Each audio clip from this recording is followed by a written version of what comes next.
دادو شہر کے پیر بخش مولا میں قائم اون ون رضاکارانہ ٹیم دادو کی جانب سے مچ کچہری میں علم کی شمع روشن کرنے کے عنوان سے پروقار تقریب کا انعقاد کیا گیا، جس میں شہر کے تمام مکاتب فکر کے افراد کو خصوصی مدعو کیا گیا۔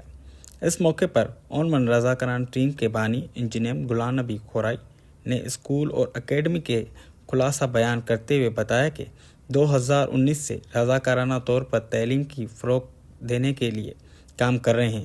جس میں دوستوں کا تعاون حاصل ہے۔ ان کا مزید کہنا تھا کہ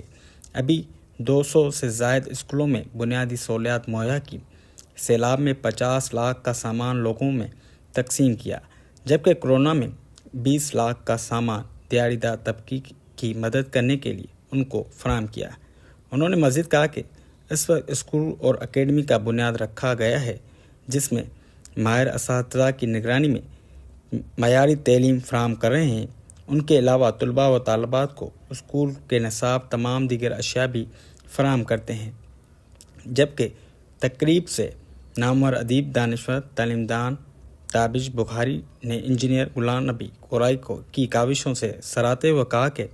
معاشرے میں ایسے افراد چند ہوتے ہیں جنہوں نے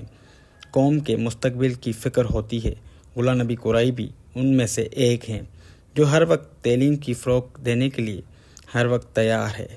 مچ کچہری میں تعلیم کے عنوان سے منفرد ہے، جبکہ تقریب میں اکیڈمی کے اساتذہ کو انعامات سے بھی نوازا گیا۔ متعدد سرکاری اسکولوں کے اساتذہ اور طلباء و طالبات کے اسکول کو اشیاء بھی دی گئی۔